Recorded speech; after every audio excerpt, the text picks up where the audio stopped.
안녕하세요. 쇼터디 운영자 연웅진 박사입니다. 이번 시간부터 해서 총 3강으로 나눠가지고요.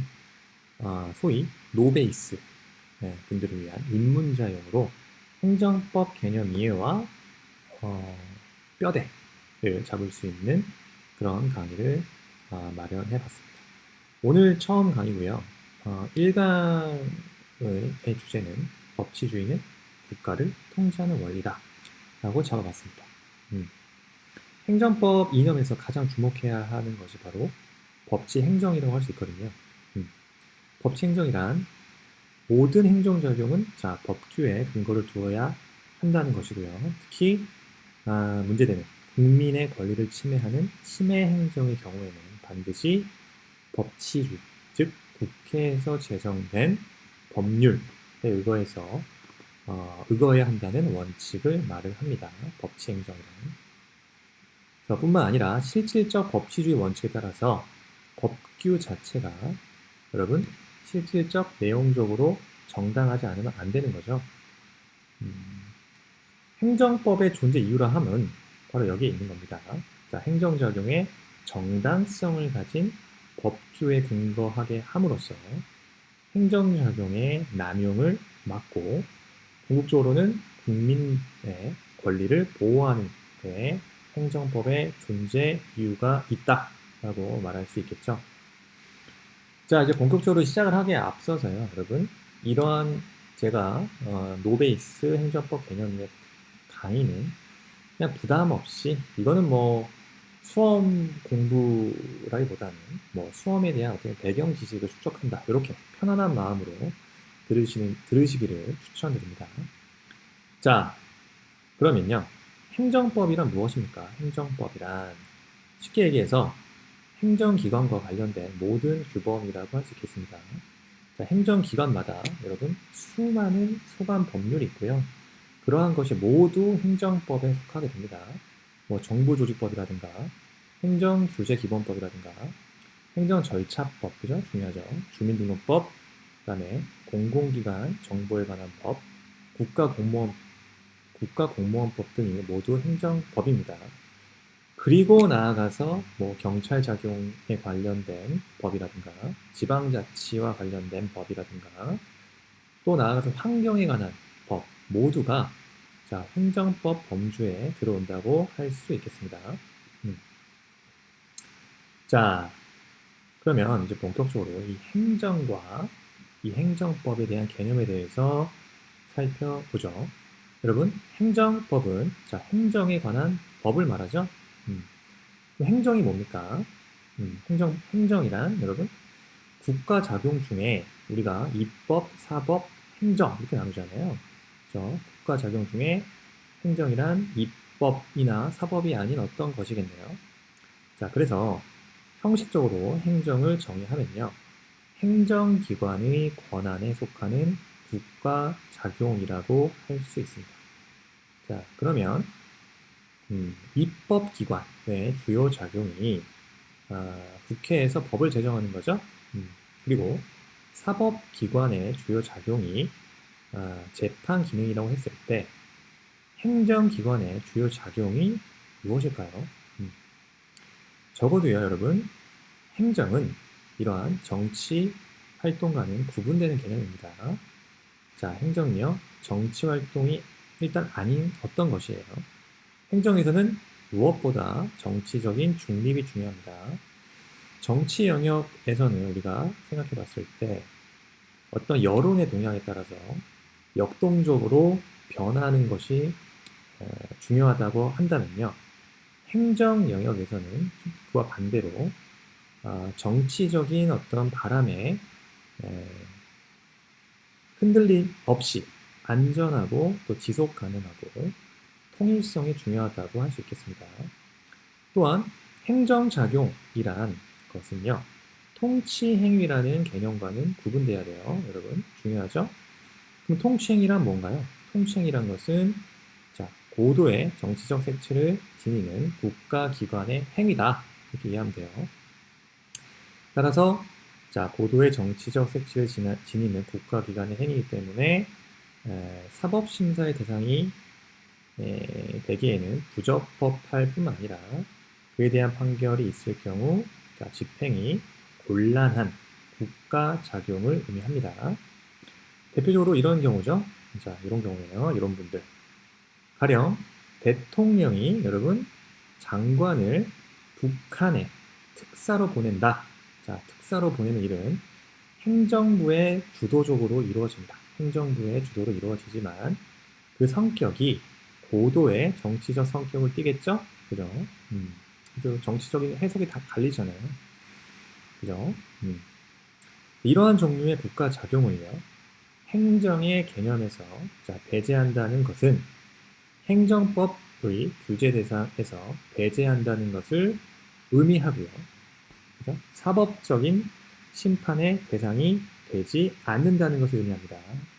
따라서 통치 행위는 소위 초법률적인 행동으로 보아서 그에 대한 법적인 통제를 사실상 포기하는 것을 말합니다.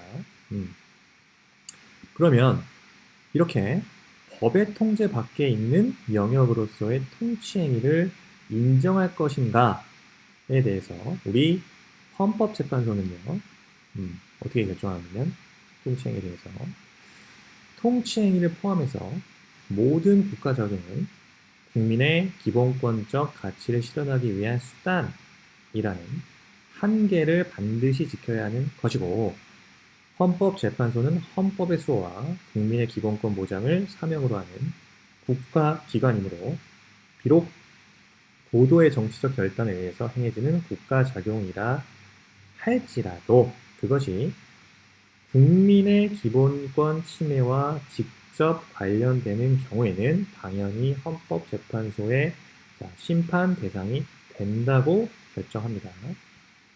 이를 반대 해석하면 어떻게 됩니까? 자, 헌법재판소는 국민의 기본권 침해와 직접적 관련성이 없는 통치행위라면 행정작용과 구분되는 그러한 통치행위를 인정할 수 있다고 보는 입장이겠네요. 그죠? 자, 통치행위를 인정할 수 있다. 다만 국민의 기본권 침해와 직접 관련성이 없는 경우에 한해서 인정한다. 이런 겁니다. 그렇잖아요? 그래서 이런 특사를 보낼 때 월북이다라고 주장할 수 없죠. 그죠? 장관이 특사로 가는데 그런 겁니다. 그래서 헌법재판소 입장까지 봤고요. 자, 계속 볼게요. 행정. 자, 입법작용도 아니고 사법작용도 아니고 정치활동도 아니고요.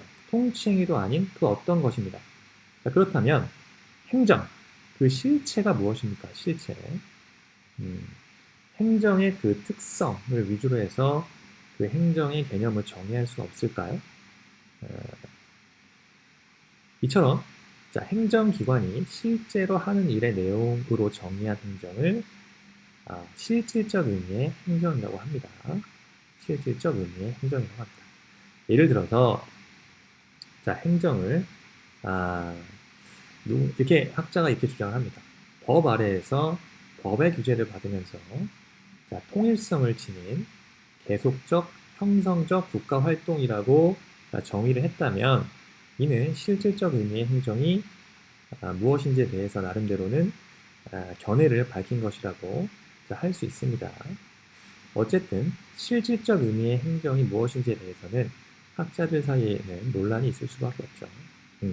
아무튼요, 이런 식의 행정의 실제 내용과 특성에 기반해서 정의한 행정을 뭐라 그런다?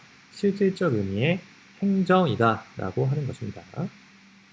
자, 동호 반복 같지만 행정법은요, 이러한 실질적 의미의 행정에 관한 법이다 라고 할 수 있습니다. 자, 이상의 논의에서 여러분 행정이 무엇인지 대충 이제 감이 오시겠죠. 자, 그렇습니다. 그래서 행정법은 그러한 의미의 행정을 규율하는 법을 통칭하는 말입니다. 그래서 행정법 영역에 속하는 법들을 여러분 내용적으로 크게 행정조직법, 그다음에 행정작용법, 그다음에 행정구제법으로 나뉘어집니다. 자, 9급 공무원 준비하시는 분들은 행정작용법과 구제법만 공부하면 되죠. 조직법은 범위가 아닙니다. 그렇지만 어쨌든요, 행정조직법이란 자, 국가, 지방자치단체, 공공단체 등 행정 주체인 기관의 설치, 권한 및 기관 상호 간의 관계에 관한 법을 의미합니다. 여기에는 자, 공무원법이라든가 국가행정조직법이라든가 지방자치행정조직법 등이 자, 속하게 되고요. 행정작용법이란 뭡니까? 자, 행정작용법이란 행정주체와 그 사인 간의 공법상 그 법률 관계에 관한 법, 그리고요. 무수한 행정활동 중에서 법원의 심사 대상으로 삼기에 적합한 행정활동 등에 관한 법을 의미합니다.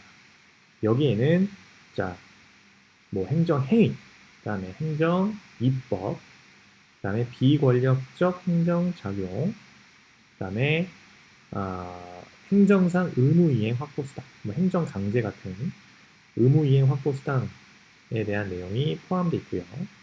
그 다음 행정구제법이라는 것은요. 행정작용으로 인해서 침해된 개인의 권리를 구제하는 것에 관한 법을 말하죠. 대표적으로 자, 행정쟁송, 뭐 행정심판과 행정소송법이 있죠.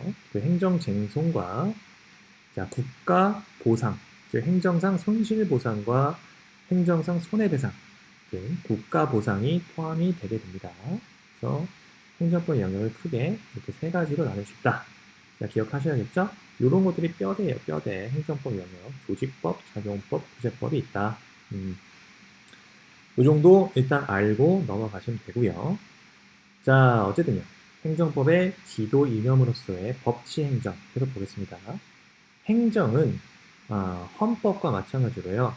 여러분, 근대적 사고의 산물이고 근대적 현상이라고 보시면 되겠습니다. 다시 말해서 행정법은 국가의 목적이 여러분 어디에 있다? 기본권 보장이다. 기본권 보장이 있다. 이를 위해서 국가 권력이 적절히 분산되어야 한다는 근대적 정치 사상. 우리가 이를 뭐라 그러죠? 고등학교 때, 중학교 때 배웠던 권력 분립 사상이라고 하죠. 그러한 근대적 정치 사상에 기반을 두고 있습니다. 자, 권력 분립은 국가 권력을 어떻게 나눠요? 입법권과 행정권, 사법권으로 분리하고 그 각각을 서로 다른 국가기관에 귀속시킴으로써 그죠? 국민의 기본권 보장을 극대화하려는 시도입니다. 그죠? 권력 분립. 그런 시도예요. 그래서 행정권은 이 3권의 영역 가운데 행정의 영역에서 헌법 이념을 실현하려는 국가작용인 거예요. 이처럼 행정법은 소위 헌법을 사실상 헌법을 구체화한 법이다라는 말을 하죠. 그래서 헌법의 원리가 그대로 통용되는 법이라고 할 수 있는 것입니다. 해서요. 행정법의 존재 이유는 헌법과 마찬가지로 바로 어디에 있다고 했죠?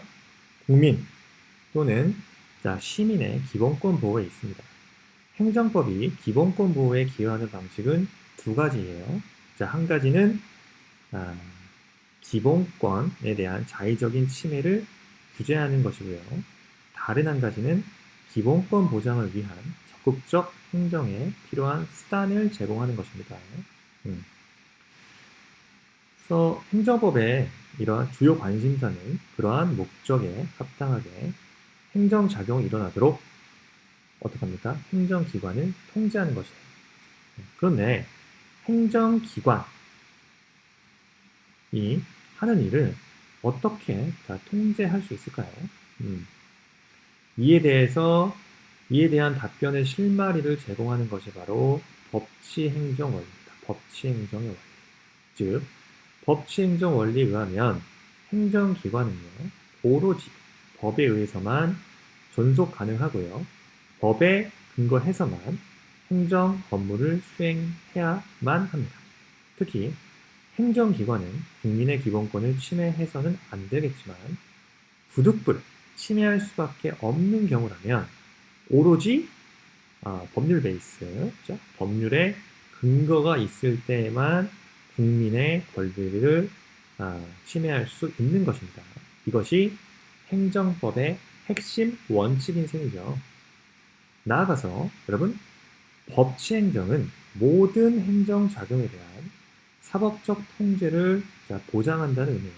예를 들어서 법치행정이라고 하는 것은요, 국민으로 하여금 법을 따르게 하는 행정을 펼친다가 아니라 어디까지나 행정기관이 법에 근거해서만 행정활동을 해야 한다는 의미입니다.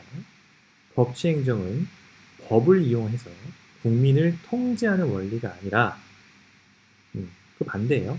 행정 권력을 통제하는 원리인 것입니다. 그래서 잘못 이해하시면 안 돼요. 법치행정은 법을 이용해서 국민을 통제하는 데 있는 게 아닙니다. 행정 권력을 통제하는 원리인 것이에요. 중요하죠? 예. 잘 이해하셔야 됩니다.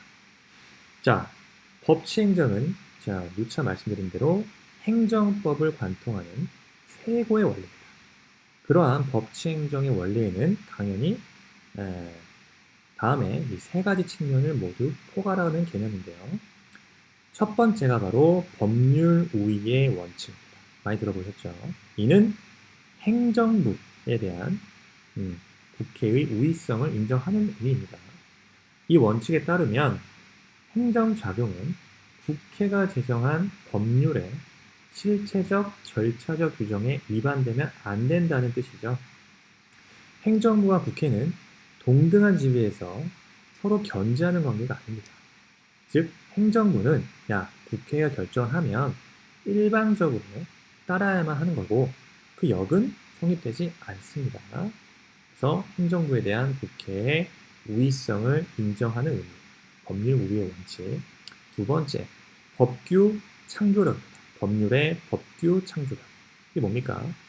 국민의 기본권 침해는요, 국회가, 그죠? 여러분, 국회가 제정한 법률에 의거해야 한다는 겁니다. 즉, 의회만이 국민의 권리를 침해하는 법률을 만들 수 있으며 행정권은요, 그러한 규범을 형성할 권능을 갖지 않는다는 것입니다.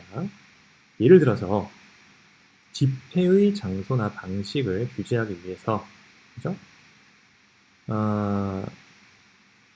집회의 장소나 방식을 규제하기 위해서는요, 행정기관은 그 기준을 만들 수는 없고 반드시 법률에 근거가 있어야 한다는 것이죠.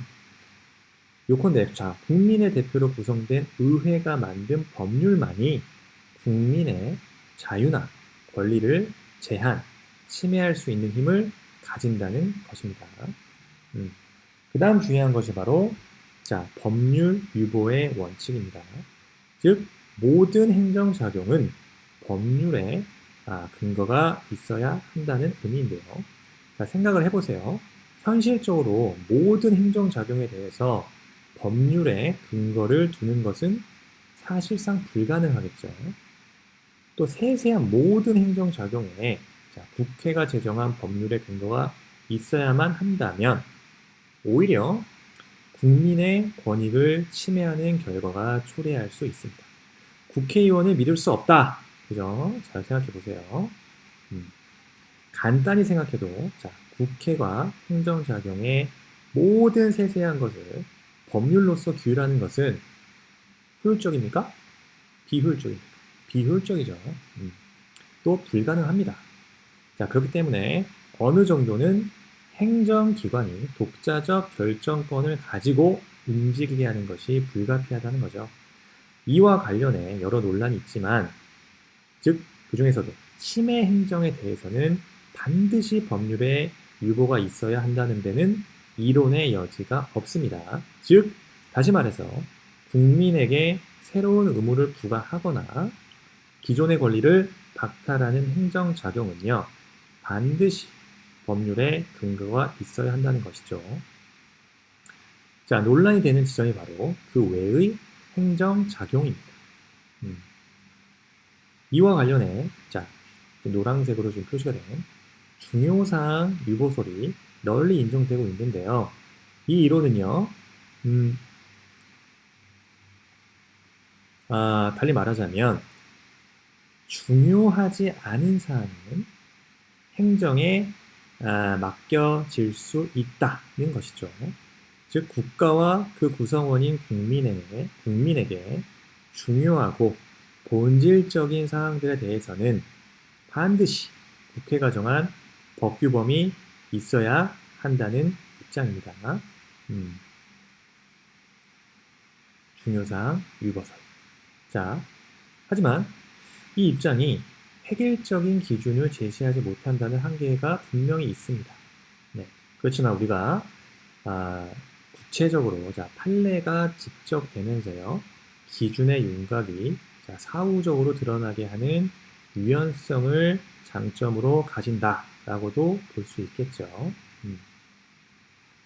어쨌든 여러분들 기억해야 되는 거는 국가와 그 구성원인 국민에게 중요하고 본질적인 사항에 대해서는 반드시 어떻게 된다? 국회가 정한 법규범이 있어야 한다는 입장입니다. 자, 우리가 법률일보 원칙 사례, 대표적인 사례 한번 보도록 하겠습니다. 한국전력공사가요, 한국방송공사법에 따라서 텔레비전 방송 수신료를 부과했는데 이것이 헌법상의 조세법률주의에 위반되지 않느냐는 논란이 있었습니다. 왜요? 왜냐하면 조세적 성격을 가진 수신료를 한국방송공사 이사회가 심의 결정하고 공사가 공보처 장관의 승인을 얻어 이를 부가 징수했기 때문이죠. 자, 이에 대해서 헌법재판소는 다음과 같이 판시를 했습니다. 볼까요? 자, 쭉 보겠습니다. 의회 유보 원칙. 자, 오늘날 법률유보 원칙은 단순히 행정작용이 법률의 근거를 두기만 하면 충분한 것이 아니라 쭉 볼게요. 그래서 그 본질적 사항에 대해서 스스로 결정해야 한다는 요구까지 내포하고 있다. 즉, 의회 유보 원칙을 지금 설명하고 있고요. 자, 뒷부분이요. 그런데 텔레비전 방송 수신료는 대다수 국민의 재산권 보장의 측면이나 한국방송공사에게 보장된 방송자유 측면에서 국민의 기본권 실현에 관련된 영역에 속하고 수신료 금액의 결정은 납부 의무자의 범위 등과 함께 수신료에 관한 본질적 중요한 사항이다. 이므로 국회가 스스로 해야 하는 사항에 속하는 것임에도 불구하고 블라블라블라블라 해서 한국방송공사로 하여금 수신료 금액을 결정해서 당시 문화관광부 장관의 승인을 얻은 것 법률유보 원칙에 위배된다 라고 판시했습니다. 즉, 이 사례를 통해 우리가 알 수 있는 게 뭐죠? 행정작용이요, 단순히 법률에 근거했다는 사실만으로 정당화될 수 없다는 걸 보여주죠. 즉, 국민의 기본권 실현과 관련된 본질적인 부분은 행정부에 맡길 수 없고 어디 맡긴다? 의회가 직접 결정해야 한다고 헌법재판소가 판시한 겁니다. 이것이 바로 뭐다? 법률 유보의 원칙이다. 네, 법률 유보 원칙 정확하게 이해하셔야겠죠? 자, 마지막 슬라이드예요. 오늘의 강의 마지막 슬라이드. 자, 법시행정과 관련해서 형식적 법치주의와 실질적 법치주의, 이것도 한번 그 개념을 음미해 둘 필요가 있습니다. 형식적 법치주의란 여러분, 의회가 제정한 법률의 우위를 전제로 한 형식적 법률의 지배를 의미하는 것이고요. 즉, 법률의 내용을 문제 삼지 않고 법률이라는 형식을 중시하는 입장인데요. 이에 비해서 실질적 법치주의란 개인의 인권 보장을 중시하며 행정작용을 법률에 근거해야 할 뿐만 아니라 그 법률의 실질적 내용도 인권 침해가 없도록 보장해야 한다고 보는 민주주의 정치 이념의 표현입니다. 즉, 실질적 법치주의란 형식주의 법치주의를 당연히 전제로 하는 것이고요. 한 걸음 더 나아가서 법의 실질적 내용 면에서 인권 침해가 없도록 보장해야 한다는 입장이죠. 이렇게 실질적 법치주의와 형식적 법치주의까지 여러분 개념을 잘 음미해 주시면 좋을 것 같고요. 다음 시간에 봐야 될 것은 바로 위법한 행정작용은 취소돼야 한다. 요겁니다. 요게 개념 정했어요. 이건 뭐냐? 행정기관의 공권력 작용에 의해서 자, 권리를 침해받았어. 그러면 그러한 그 피해 국민은요, 법적 절차를 통해서 권리를 구제받을 수 있겠죠. 우리가 그 방법으로 위법한 행정행위 자체를 시정할 수도 있지만 행정행위로 인한 손해를 금전적 배상으로 보상받는 방법이 있습니다. 그 전자를 행정 쟁송이라고 하고 후자의 방법을 국가보상 또는 행정상 손해 전보라고 합니다. 이처럼 행정행위로 인한 발생한 국민의 권리 침해에 대해서 사후적 권리 구제의 법칙을 통칭해서 행정구제법이라고 하는데요.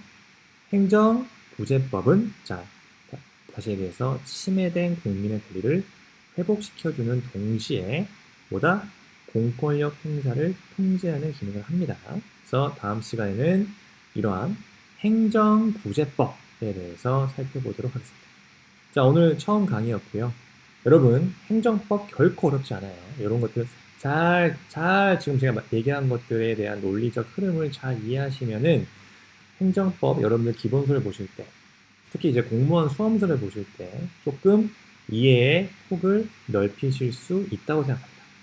자, 이번 강의는 여기서 마치도록 하겠고요. 여러분, 수고 많으셨습니다. 감사합니다.